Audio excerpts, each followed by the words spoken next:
Good evening, ladies and gentlemen. This is Jerry Sansing with another edition of What's Going On in Corpus Christi.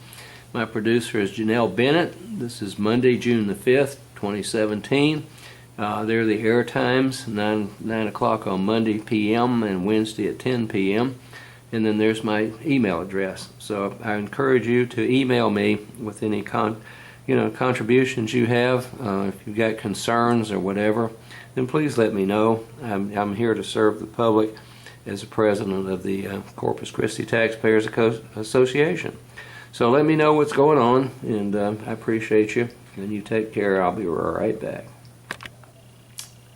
Okay, the camera's on, lights are on. I'm going to go take my spot in my seat. Like I say, this is a one-man show, and sorry about having to do this and waste your time with it, but if it works, everything's okay.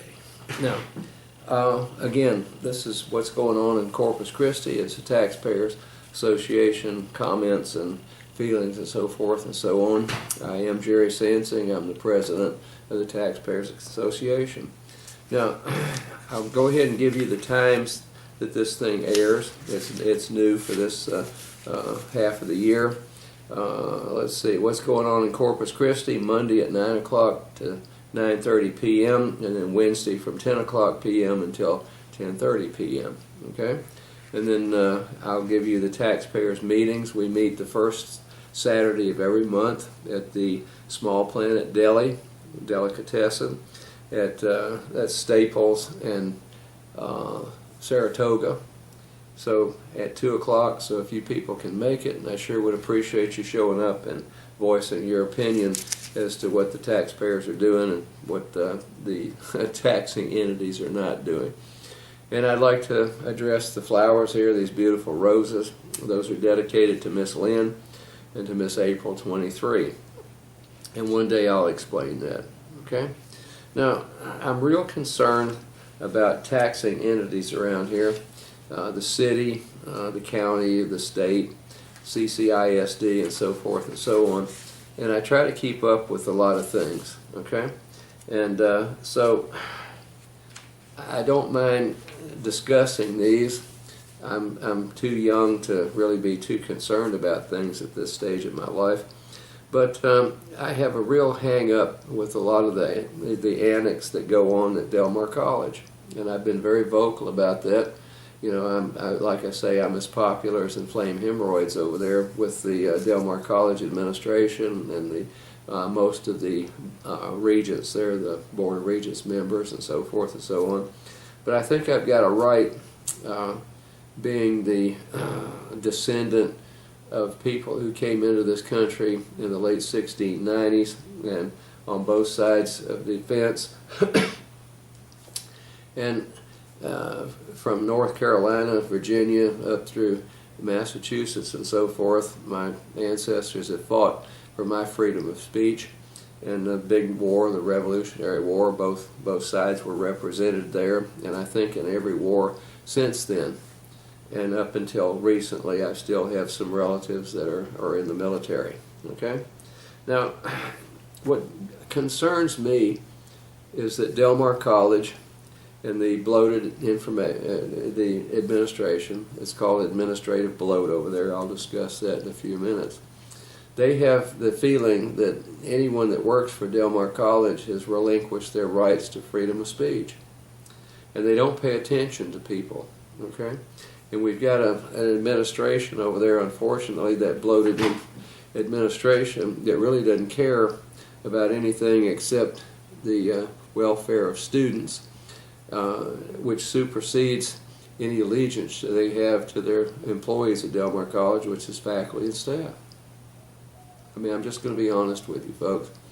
And this is because we have a president with a PhD in community college administration. And that's what administrators do. They try to diminish anybody that works there and bloat the administration up to where they supersede everything. And we have a general trend these days to have students go over and complain about faculty members and say that faculty members don't know what they're doing and so forth and so on. And faculty members are third-class citizens. Okay? Now, a person with a high school diploma possibly is going to go over there and challenge someone, a professor, that holds at least a master's degree and probably PhD. Okay? Now, you go figure it out. And then we've got administrators that will listen to those students, and then they get all over faculty members, and then the faculty members, dismissed or demeaned and lied about and so forth and so on. So I'm going to go ahead and say that I'm also very concerned about those Board of Regents members that are so high and mighty over there that they know everything there is to know without degrees, okay, about academics and so forth and so on. Now, I have been privy to a Facebook account, okay, and this one regent put on Facebook his feelings and so forth about a trip that they took for some foray up there in San Antonio. Okay, now I would think that we sent that person only and not a whole bunch of hangers-on at the taxpayers' expense, but I'm not so sure. So I get this very eye-opening Facebook tripe, I guess is what the best I could say. But here we go, okay? Now, I resent the fact that if we send a regent, a representative of Del Mar College off to a meeting somewhere, then I don't expect them to be out having a party, drinking a bunch of liquor and so forth and so on. I would prefer that they take care of the business of Del Mar College and all of the taxpayers that support Del Mar College. And it's a taxpayer-supported institution, totally, folks. Okay, tuition is they're taxpayers that are students. They're paying tuition into a system that I think is doing them a great disjustice or injustice, I guess is the more proper term. Okay. Now there was one regent, and I'll mention his name later. And they went to San Antonio, several of them. I saw this past weekend on the Facebook. Okay. Now I would think that a regent would have enough sense not to go and have Facebook this, that, and the other, and reveal the fact that they're drinking up there and they're partying up there in San Antonio. So here's the Facebook thing. It says there's a woman's name. I'm not going to divulge her name, okay, with Mr. Gabe Rivas III. He is a regent and has been for a long time at Del Mar College. I actually, when he first ran for that, he was a photographer and so forth, and there were several of us that supported him and got him on as a Board of Regents member, thinking that he would do the right thing for students and not necessarily for the regents and the administration. But here's what this person did. He said, this person with Gabe Rivas III, okay, Corpus Christi, home sweet home, had a great weekend, thanks a million honey, Hunny, okay? And then we had comments on that, okay? It says Gabe Rivas III and 15 others. Gabe Rivas III, and this was a reply, glad you had fun. I had a great time also. Now, I don't know who that was, okay, that that responded. And then we've got another person I will leave unnoticed, and this was a reply also to his Facebook account of what happened. Nice to go on trip, ain't no place like home though. Okay? Now it goes downhill from there. So what I'm going to do is, in that Facebook message, there were some photographs from restaurant happenings up there during this Del Mar College business. Okay, now I can't believe that anyone would put pictures on there and incriminate themselves with the following, but I'm going to show you this. I hope it shows up. If you want a copy of it, I'll be glad to email it to you. Okay, I'm going to email it to all of the Board of Regents members to see, if they had equally as much fun up there, along with, I think the president went to this meeting also in San Antonio. But here is a great, huge, it's a real close picture. It's got Cerveza dos Equis bottle, and then it looks like it's a red version of a margarita. It may be a hurricane, is what they used to do in New Orleans.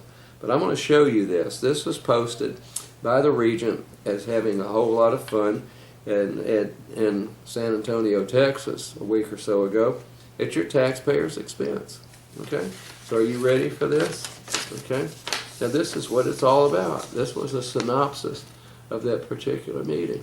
Okay? So you can see the beer bottle and the drink there that's either rimmed with salt or sugar or something. Okay? And there were several comments about that. We had a real good time up there. Now, if taxpayers paid for this, and I'm going to find out whether they did or not, then there's going to be some hell to pay, folks. I'll be totally honest with you. This really burns me up that we brag about on Facebook that I'm a regent and I'm going to San Antonio for a meeting for Del Mar College, and I'm going to go out and drink. Okay? Now, I think the rules and regulations say that you can't buy alcohol at taxpayers' expense. So I want to see the receipts to see if that meal and those drinks were paid for by me and thee. Okay?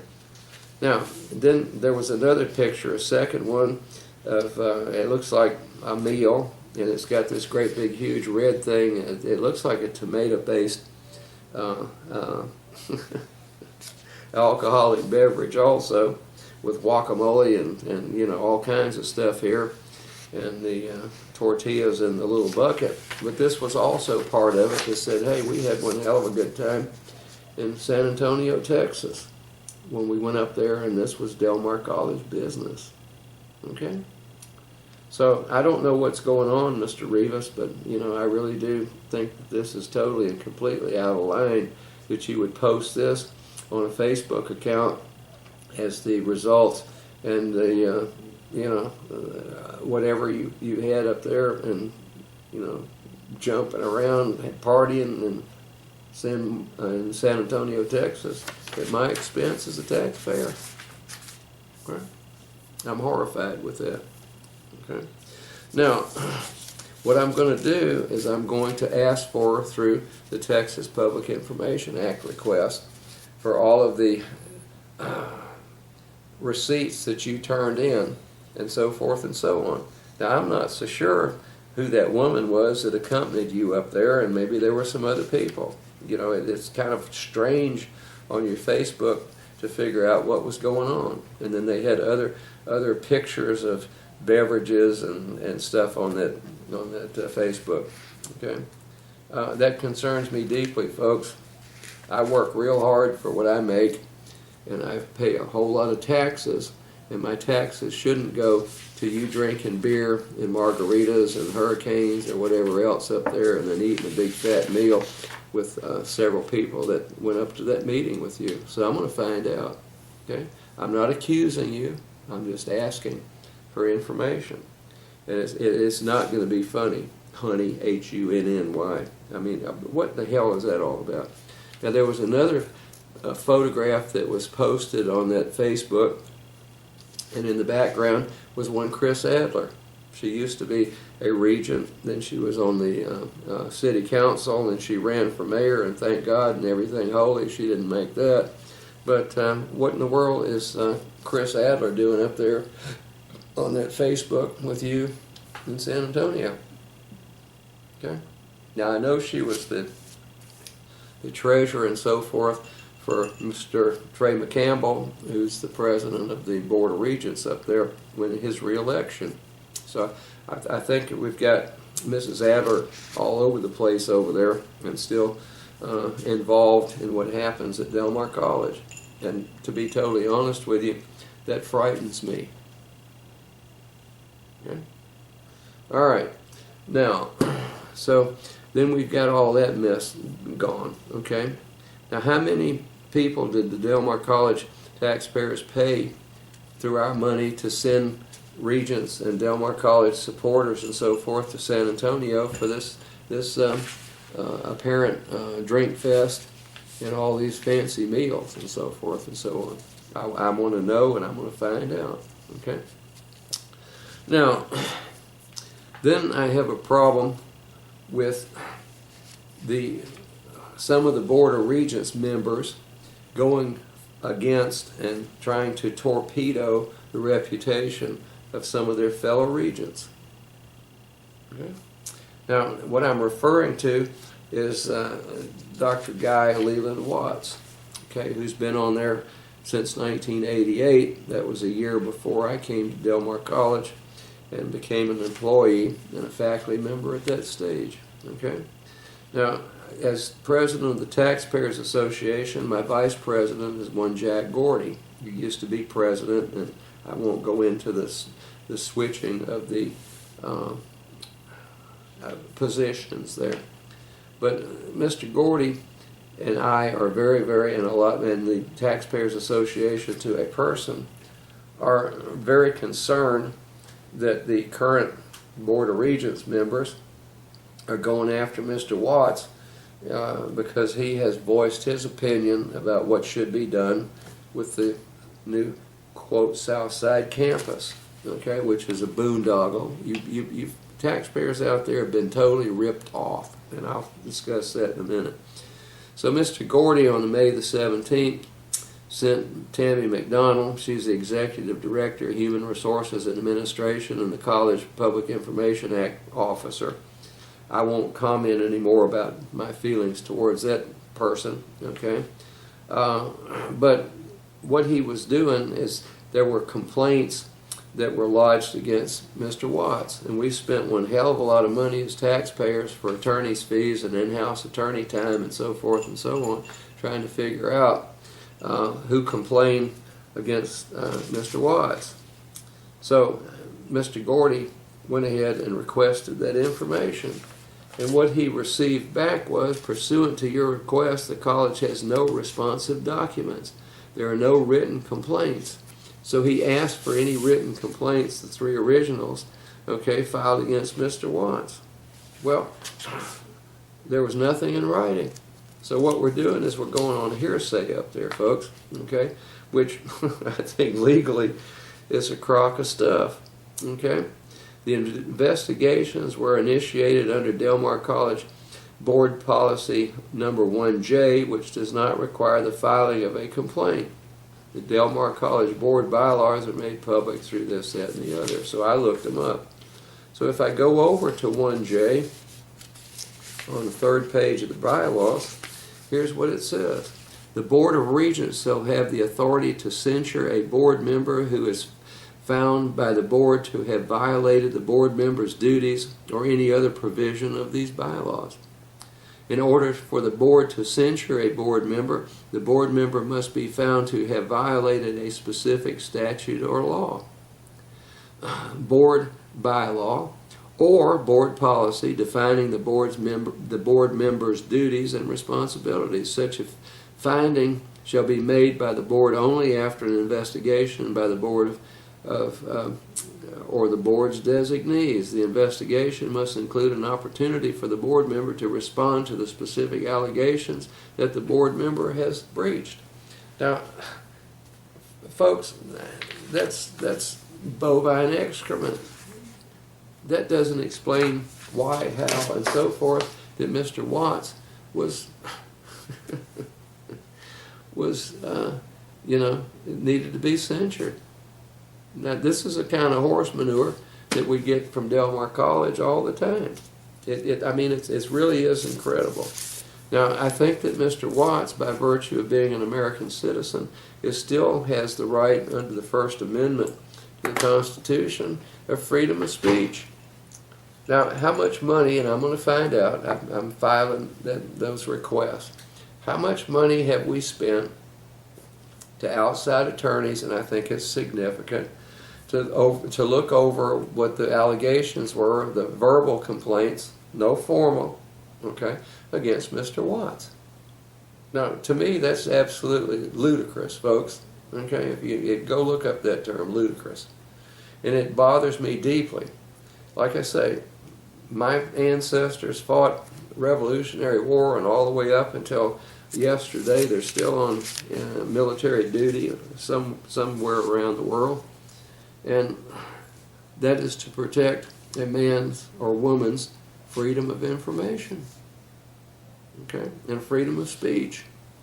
But Del Mar College thinks that since I'm an employee, that I have, when I signed my contract, I've relinquished all of my free speech rights under the Constitution of the United States of America, which is, I think they're finding out that ain't going to fly with me. Okay, so how much money have we spent to smack Mr. Watts's freedom of information, freedom of speech and freedom of information into the dirt? I ask you. Okay, are you comfortable with that out there, taxpayers? I'm not. I'm going to go raise hell. Okay, so I want to know how much money we spent for our in-house counsel, our attorney, in his time. I want to know how many hours he spent investigating Mr. Watts. And I also want to know from the very beginning, a couple of years ago when they went after him to censure him, I want to know exactly how much we spent with outside attorneys to go ahead and investigate Mr. Watts, and nothing's been done since then. Okay? All right. So anyway,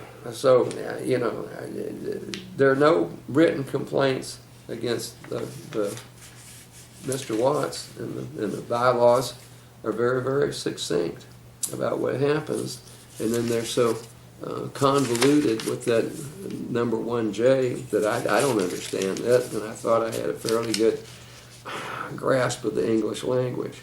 Okay. Now, the problem at Del Mar College, and the Wall Street Journal brought this up a while back, it's called administrative bloat. And I have a flow chart here with the Del Mar College administration as of August 31, 2016. Folks, we've got more deans, directors, department chairs, and so forth and so on than we have students at Del Mar College. And this is what you get when the fearless leader over there has a PhD in community college administration. Now, administrators are going to bloat the hell out of administration if at all possible. And here's the Board of Regents members in the past have sat there fat, dumb, and happy and bought into that. Okay? So we have a very bloated administration. Now, all I require as a taxpayer and a Del Mar College employee as a professor is I want a president and his underlings, very few of them, to be able to provide me with what I need to teach my classes, and I don't need all this other ancillary crap.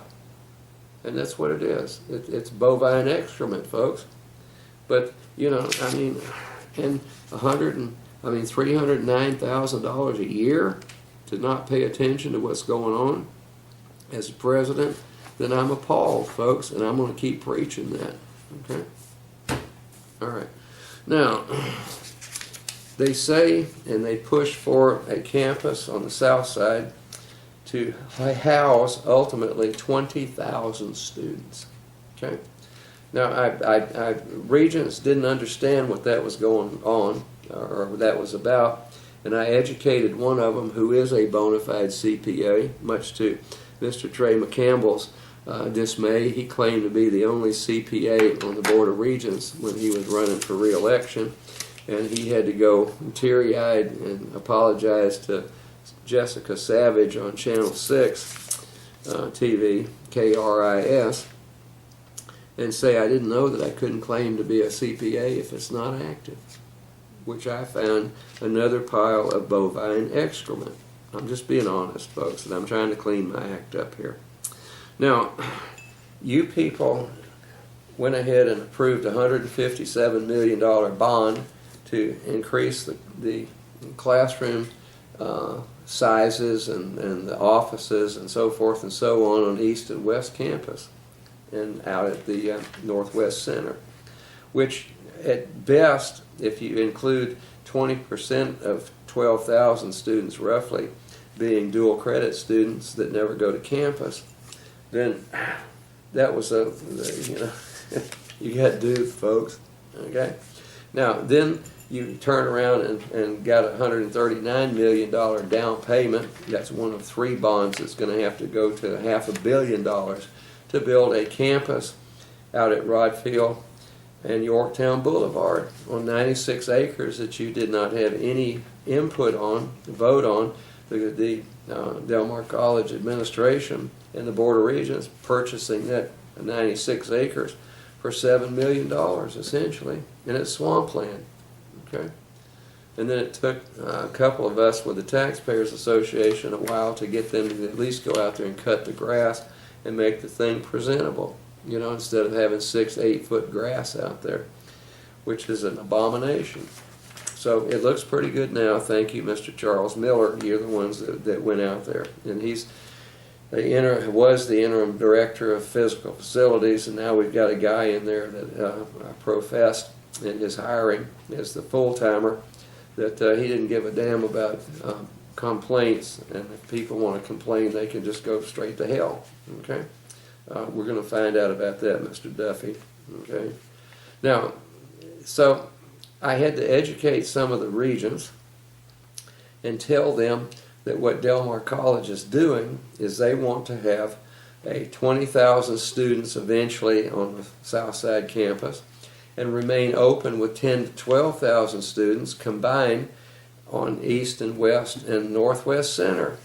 Now, 20% of that 12,000 students they are bragging about, okay, are dual credit high school students, and they don't even go on campus.